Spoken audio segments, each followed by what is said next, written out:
Hello again, long time no see. I'm Professor Peter Jonason, your stylish scientist, and I wanted to tell you about some data that we collected recently. But before that, I applied for a grant here in Poland and I didn't get it.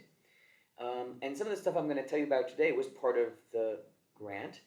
And so I hope you find this interesting, and maybe next time I will have more success with getting a grant.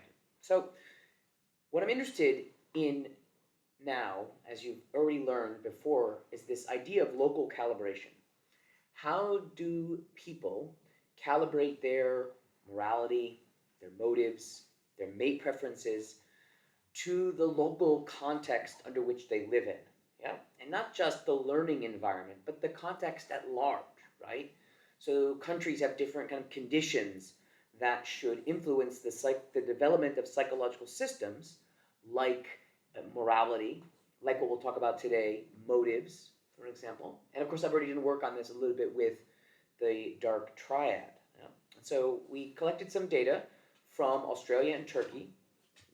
No particular reason of these countries other than two things. One, they're vastly different in things like safety and women's rights, gay rights, economic situation, various things like that. And then, of course, I know people in both of those places. And so it becomes relatively easy. And indeed, it's one of the limitations of being a poor researcher without grant money is you kind of have to use what are called convenience samples. Now, I don't think these are problematic samples necessarily, but they're not, data from 150 countries around the world or some other sophisticated way of choosing them. So we had about 500, 600 people who took it. After we clean the data, we have about 450 people left. Fairly even split across both countries. As with all this kind of research, fewer men than women. Only about 120 men took part, but people from both countries, which allows us to make comparisons. Before we get to the meat of what I want to tell you about, I want to tell you about why I would even think this matters. What's my theoretical framework here that allows me to derive predictions? So it can kind of seem like mysterious to people, I think, who aren't kind of immersed in the scientific field or particular literature. So let's see if we can break it down for you. So there's a theory, my favorite theory, called life history theory. And it's usually a theory that was originally created to explain differences between species. And that some species have relatively fast or slow life history strategies. And these are things like about birth rate and maturation rate and number of offspring that are born at any one time, how quickly they go from not being able to have offspring to being able to have offspring, various things like that. But you could apply it to people a little bit as well, although there is some controversy about this, admittedly. But you would argue that the within species differences, right? So we call those personality traits at large, right? So whether they morality, motives, anything that's an individual difference might also be not just a function of ancestral life history challenges, which is the classic evolutionary psychology kind of, and maybe even stereotypical evolutionary psychology view, but it should also then interact with modern context, right? So for systems to be adaptive, they have to be able to take in new information and generate new responses. And so if you live in a place that's bad, if you will, right, dangerous, low probability of getting a job, various things like that, you should change, you should shift. Your inability actually to respond to environmental contingencies is probably a marker of psychopathology.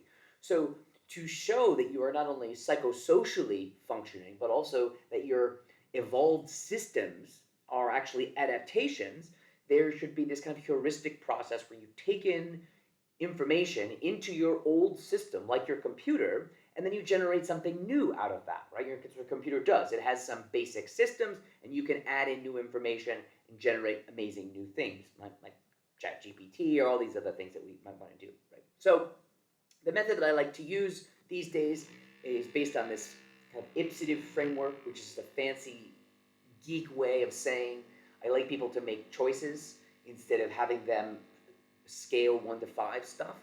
And so what we'll talk about today is motives. And so I present people with series of motives that are called the fundamental social motives. This is from Doug Kenrick's lab, and at large, not just his lab, but his intellectual progeny as well.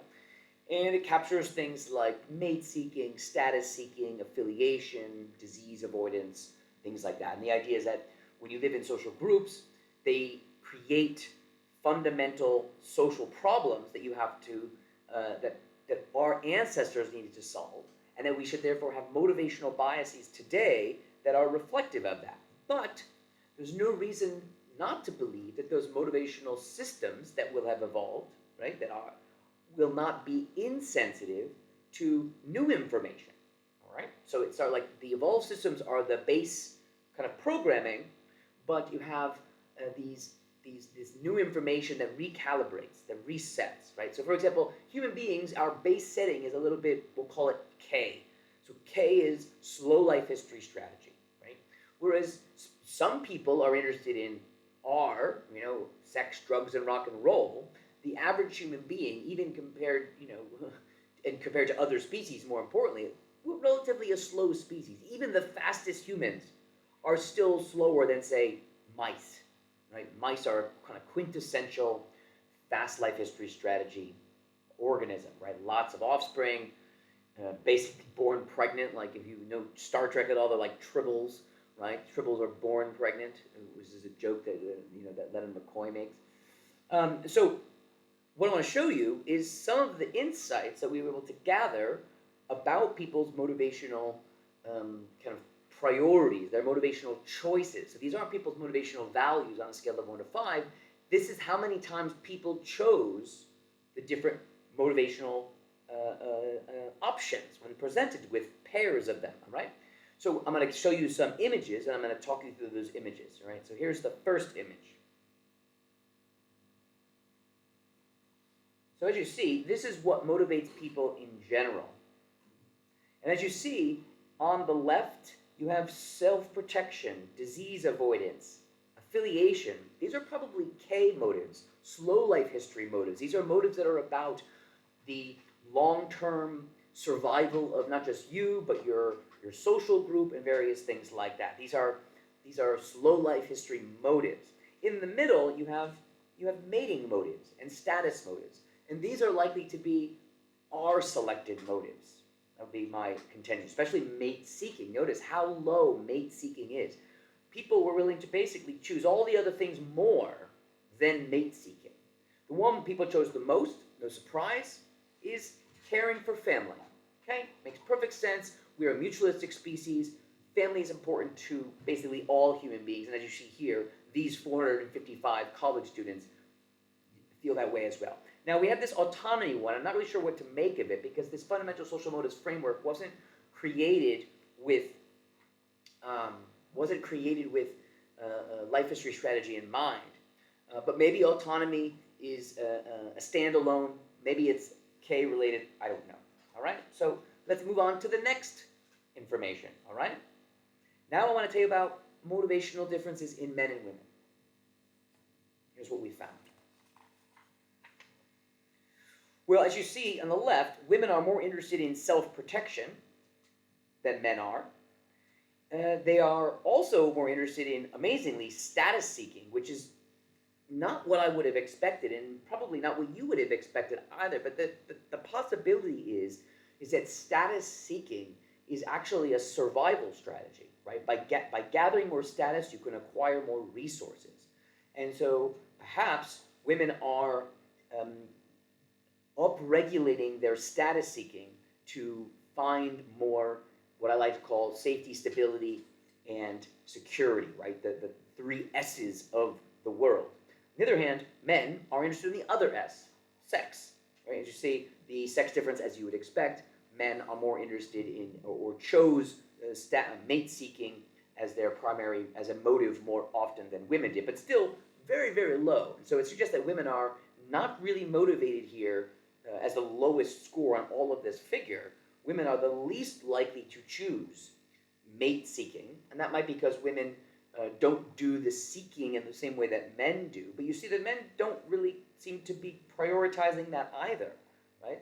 Both men and women prioritize caring and family, caring for people's family the same. Men also, more than women, much more than women in this case, were more concerned with mate retention. Well, that might be because men tend to have a greater time, a greater difficulty in finding and keeping romantic partners. And so once they have one, they really want to keep that one because the probability of finding another one is much lower. Okay, so maybe let's move on to the next bit, which is about country differences.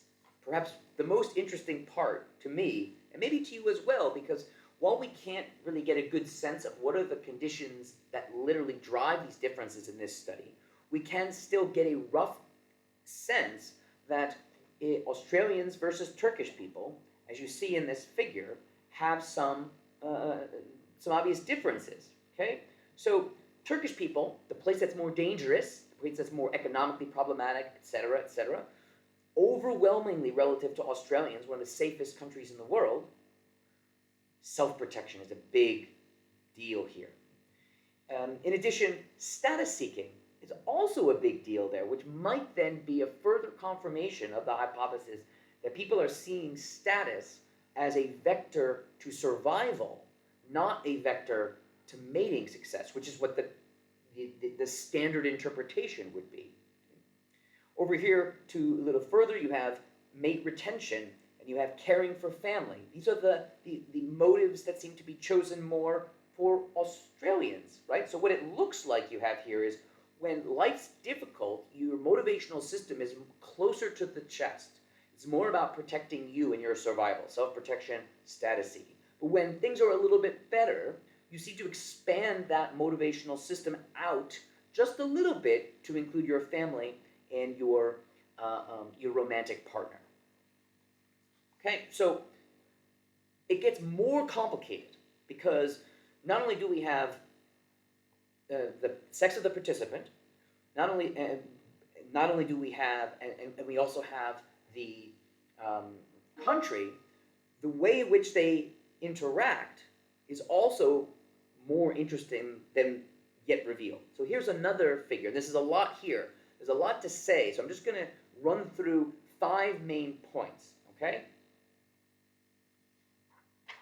So, point 1, Australian men seem especially concerned with mating.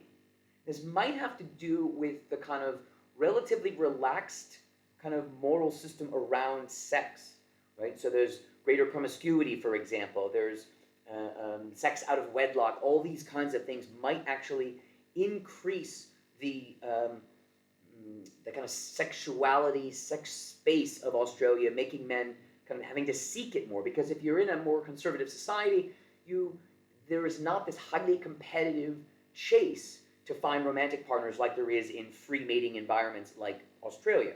Okay. Number 2, Turkish men seem especially concerned with diseases compared to Australian men, right? But there's no difference in the women in either country, right? So it suggests that Turkish men are attuned to the presence of diseases in Turkey in a way. So they choose self-protection. They're more worried about not self-protection, disease avoidance than Australian men. Well, maybe no surprise, Australia's a very safe, healthy, clean water kind of place. Yeah. Okay. Number 3, there are sex differences in mate seeking and in disease avoidance and in mate retention, which are stronger, not only in men than in women, but they're also stronger in Australia than in Turkey. And this again might have to do with the free mating system, right? So if you're engaged in kind of, let's call it kind of a relatively promiscuous lifestyle, you're therefore going to be more oriented towards seeking sex, worrying about the potential consequences of that, like diseases, of course, but then also keeping the partners when you have partners, because someone could take your partner, for example. So mate retention becomes a greater threat in a free mating system, and it's a greater threat for men than women. So Australian men are motivated more by this kind of mating system in response to the local sexual socioecology. Okay?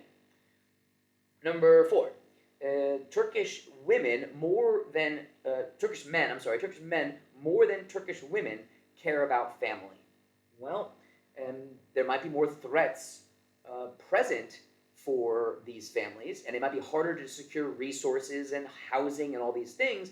And these are kind of the tasks that men are leveled with, whereas the women might be leveled with things like cooking and cleaning and more traditional tasks.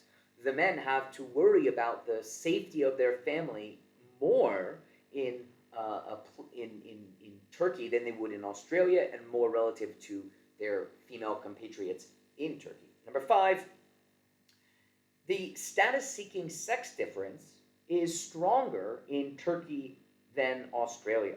Okay, and so this again might be further evidence of the local calibration idea for survival.